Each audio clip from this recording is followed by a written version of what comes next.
Dapat kebutuhan perokok yang bikin menyesal seumur hidup. Jangan sampai kamu termasuk di dalamnya.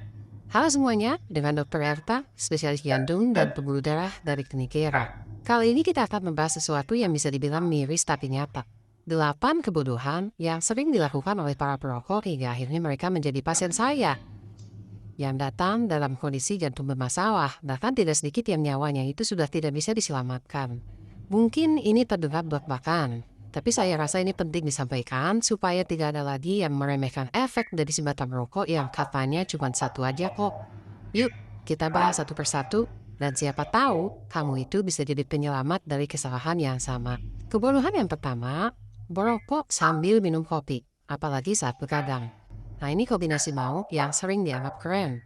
Bayangkan, jantung yang seharusnya itu istirahat di malam hari malah dipaksa kerja keras. Nikotin dari rokok dan kafein dari kopi itu sama-sama meningkatkan detak jantung dan tekanan darah. Jadi saat tubuh kita seharusnya tenang, dia malah seperti dikejar-kejar utang. Detak jantung jadi cepat, tensi melonjak, pembuluh darah menegang, dan besoknya bukannya istirahat, malah langsung kerja lagi. Tahu-tahu jantung berhenti. Bukan karena putus cinta, tapi karena overwork. Kebodohan kedua adalah menggabungkan rokok dengan olahraga berat. Saya pernah menangani pasien usia 30 tahunan yang kena serangan jantung habis main futsal. Kelihatannya sehat kan? Tapi ternyata dia merokok sebelum bertanding. Padahal olahraga yang intens, tubuh kita itu akan mengeluarkan adrenalin, detak jantung dan tekanan darah akan naik secara alami. Kalau ditambah nikotin, ya sudah, ledakan dalam sistem peredaran darah itu tinggal menunggu waktu. Pembuluh darah bisa robek, plak bisa lepas, dan serangan jantung pun dia tidak terhindarkan. Kesalahan ketiga, ini yang sering terjadi di restoran. Makan makanan tinggi lemak sambil merokok. Suka lihat nggak? Orang habis makan steak, kentang goreng, atau bahkan nasi padang, terus nyender, santai, ngerokok, udah gitu minum kopi lagi. Nah, ini kombinasi yang jahat. Makanan tinggi lemak meningkatkan kolesterol, rokok merusak dinding pembuluh darah. Jadi, lemaknya lebih gampang menempel dan menyusup masuk. Ditambah lagi kalau makanan tadi itu gurih, asin. Kadar natrium naik, tensinya naik, kombinasi maut yang bikin pembuluh darahnya itu makin sempit dan gampang pecah. Kebodohan keempat, itu adalah merokok sambil minum alkohol.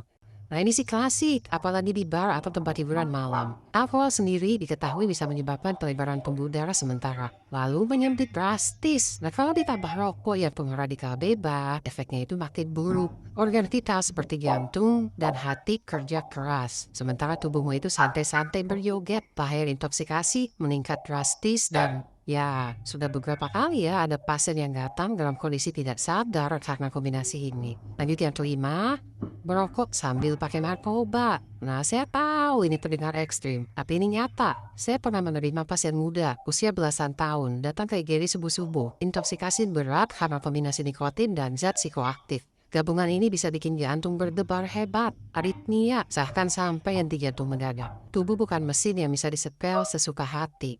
Kadang, hanya karena satu malam nyoba-nyoba, seseorang kehilangan kesempatan seumur hidup untuk hidup sehat. Kesalahan keenam adalah merokok meskipun sudah punya diabetes. Nah, ini seperti menuangkan bensin ke api yang sudah menyala. Diabetes sendiri itu sudah merusak pembuluh darah, membuat dindingnya rapuh, mudah tersumbat oleh lemak. Merokok itu mempercepat proses itu berkali-kali lipat. Saya sering lihat pasien dengan luka di kaki yang gak sembuh-sembuh, sampai akhirnya harus diamputasi. Dan saat ditanya, masih merokok? Dikit-dikit aja dok. Dikit-dikit tapi dampaknya segunung pak. Kebodohan ketujuh adalah tetap merokok walaupun sudah kena serangan jantung. Nah, ini yang paling sering saya tanganin dan ini yang bikin saya geleng-geleng kepala. Sudah merasakan sendiri nyeri dada, merasakan sendiri sesak nafas, sudah pasang ring, tapi tetap merokok. Alasannya sudah terlanjur, susah dok, kebiasaan, ketergantungan itu namanya. Lah, justru kalau sudah pernah harusnya kapok dong.